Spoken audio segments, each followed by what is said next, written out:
화요일 새벽 묵상 하나님의 말씀입니다. 고린도전서 3장 18절에서 23절까지 말씀입니다. 신약 성경 266면에 있습니다. 고린도전서 3장 18절에서 23절 말씀 제가 봉독합니다. 아무도 자신을 속이지 말라. 너희 중에 누구든지 이 세상에서 지혜 있는 줄로 생각하거든 어리석은 자가 되라.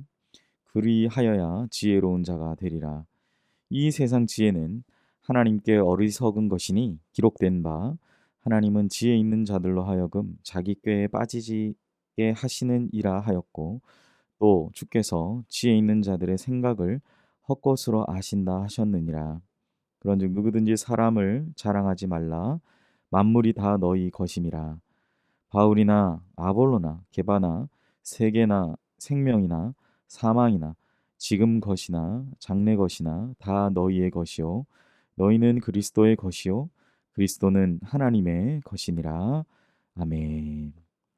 오늘 주신 본문의 말씀으로 주님께 속한 자로 살아가기라는 제목의 하나님의 말씀을 증거하겠습니다. 오늘 바울은 본문을 통해서 하나님은 우리가 이 땅에서 어떻게 행하며 살아가야 할지 주의하며 무엇보다 하나님의 지혜로운 자로 살아가기를 원하고 계십니다. 오늘 그것을 본문을 통해 말씀하고 있는데요. 지혜로운 자라면 하나님 앞에서 우리가 지혜를 가진 자라면 어떻게 살아가야 할지 본문을 통해 한번 살펴보기 원합니다. 먼저는 세상 지혜를 어리석게 여기는 자로 살아가야 한다라고 본문은 이야기합니다. 18절에 아무도 자신을 속이지 말라. 너희 중에 누구든지 이 세상에서 지혜 있는 줄 생각하거든 어리석은 자가 되라. 그리하여야 지혜로운 자가 되리라라고 말씀하고 있습니다. 이 어리석은 자가 되라는 말은 따지고 보면 이 세상 지혜에 대한 어리석은 자입니다. 어, 단순히 그냥 어리석음을 말하는 것이 아니라 이 세상 지혜에 대해서는 어리석은 자로 살아라라고 본문은 우리에게 이야기하는 것이죠. 우리가 앞서서 고린도전서의 1장, 2장 이렇게 쭉 읽으면서 우리가 하나 알 수 있었던 것은 세상의 지혜로는 하나님을 알 수 없다라는 거였어요. 세상 지혜로는 우리의 구원을 계획하시고 이루시는 하나님의 지혜를 오히려 보지 못하게 만든 것입니다.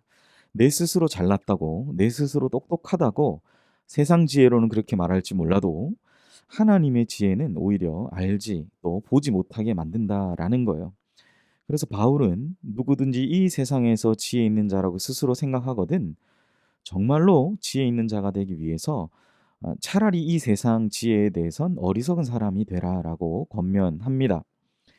어리석은 자가 될 때 자신에게 지혜가 없고 세상도 자신에게 지혜를 줄 수 없음을 인정하게 되고 하나님이 보여주시고 들려주시는 지혜에 관심을 가지게 되기 때문에 하나님의 지혜에 대해서 또 하나님의 지혜로우심으로 우리는 가득 찬 삶을 살아갈 수 있다라는 사실이죠.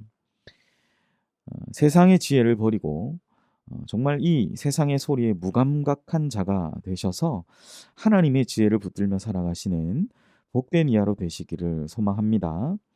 두 번째로는 하나님의 지혜를 바라보는 것입니다. 19절부터 20절까지 이 세상 지혜는 하나님께 어리석은 것이니 기록된 바 하나님은 지혜 있는 자들로 하여금 자기 꾀에 빠지게 하시는 것이라 하였고 또 주께서 지혜 있는 자들의 생각을 헛것으로 아신다라고 말씀하고 있습니다.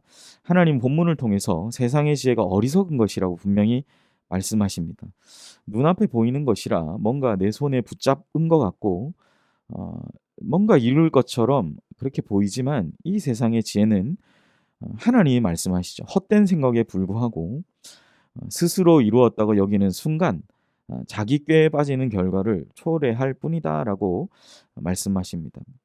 우리가 너무나 잘 알듯이 예수님이 십자가에 달리신 것은 어찌 보면 어리석고 보잘것없어 보이고 무능력한 그런 구원주로 보입니다. 그러나 우리가 함께 고백하는 그 십자가야말로 거룩하신 하나님을 알게 하는 은혜 또한 공의로 이 세상을 다스리시는 그 하나님을 보게 하며 그분의 한없는 사랑과 자비를 깨닫게 하는 그 십자가가 바로 하나님의 지혜인 것이죠. 그러하기에 우리는 십자가를 붙들어야 합니다. 이 세상은 무능하다라고 말하는 그 십자가의 놀라운 복음의 은혜를 소유해야 될 것입니다. 그것만이 우리에게 영원히 변치 않은 완전한 구원을 가져다 준다라는 거죠. 세상 지혜가 그리스도의 십자가를 멀리하라고 유혹할 때 뿌리치는 저와 여러분 되시기를 소원합니다. 무엇보다 그 십자가의 은혜와 십자가 복음의 지혜로운 선택, 그것을 선택하는 저와 여러분 되시기를 소원합니다. 마지막으로 우리는 만물을 소유한 자로 살아가는 그러한 자임을 기억해야 될 것입니다. 21절부터 23절에 보면 그런즉 누구든지 사람을 자랑하지 말라. 만물이 다 너희 것임이라. 바울이나 아볼로나 게바나 세계나 생명이나 사망이나 지금 것이나 장래 것이나 다 너희의 것이며 너희는 그리스도의 것이요 그리스도는 하나님의 것이다 라고 성경이 기록하죠. 성도는 예수 그리스도를 선택하고 하나님의 소유가 됨으로 말미암아 부족함 없이 예수 그리스도 안에서 부족함 없이 살아갈 뿐만 아니라 오히려 영적인 풍족한 삶을 살아가게 됩니다. 성도의 소유주가 되시는 예수 그리스도께서 만물의 주가 되시며 성도를 위해 그 모든 것을 베풀어 주시기 때문입니다. 성도는 예수 안에서 모든 것을 가졌기에 넉넉한 마음으로 살아갑니다. 그 하나님께서 주신 것이 그분보다 더 중요하게 여기지 않고 오직 그분만을 자랑하며 살아가기 때문이죠. 아무쪼록 오늘 하루 이 하나님의 지혜, 예수 그리스도를 소유한 지혜로운 자로서 살아가는 저와 여러분 되시기를 소원합니다.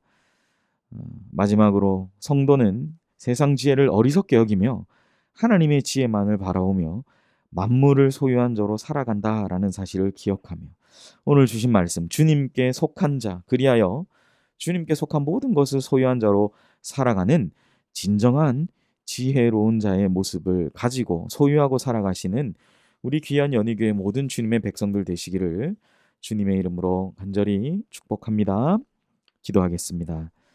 하나님 아버지, 고린도전서의 말씀을 통하여 바울은 결국 이 세상이 강대해 보이고 이 세상의 지혜대로 살아가는 것이 두 가지다. 하나님의 지혜와 세상 지혜를 두 가지 다 선택하는 것이 지혜로운 삶인 것처럼 생각하는 우리에게 경종을 울리는 말씀을 해주고 계십니다.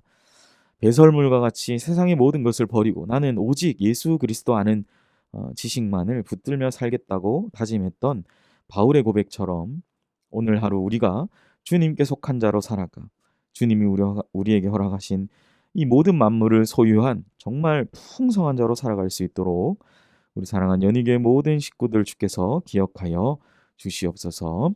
감사드리며 예수님의 이름으로 기도하옵나이다. 아멘. 이 시간 우리 함께 기도하며 나아가실 때 주님께 속한 모든 만물을 소유한 자로 그 영적으로 부요한 삶을 살아가는 오늘 하루 되게 해달라고 기도하시기를 바랍니다.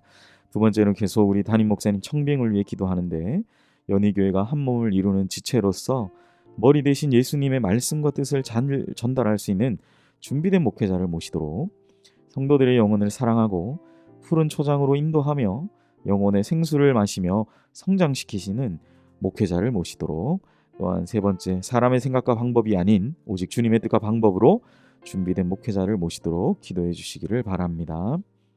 세 번째로 코로나19의 조속적인 종식과 교회와 모든 성도들의 안전을 위해 기도해 주시고 네 번째 우리 선교사님을 위해 기도하실 때 김현희, 김철우 선교사님, 우리 순회 선교단 사역하시는 우리 선교사님 건강과 가정 또한 사역을 위해 기도해 주시며 마지막으로 우리 환우를 위해 기도할 때 우리 김명순 권사님 혈액암 투병 중에 계십니다. 남은 모든 치료의 과정들 잘 이겨내고 체력과 모든 것 하나님 허락하셔서 혈액암으로 조속적인 회복을 위하여 우리 김명순 권사님 생각하시면서 기도해 주시기를 바랍니다. 우리 5가지 기도의 제목을 놓고 우리 다 함께 기도하겠습니다.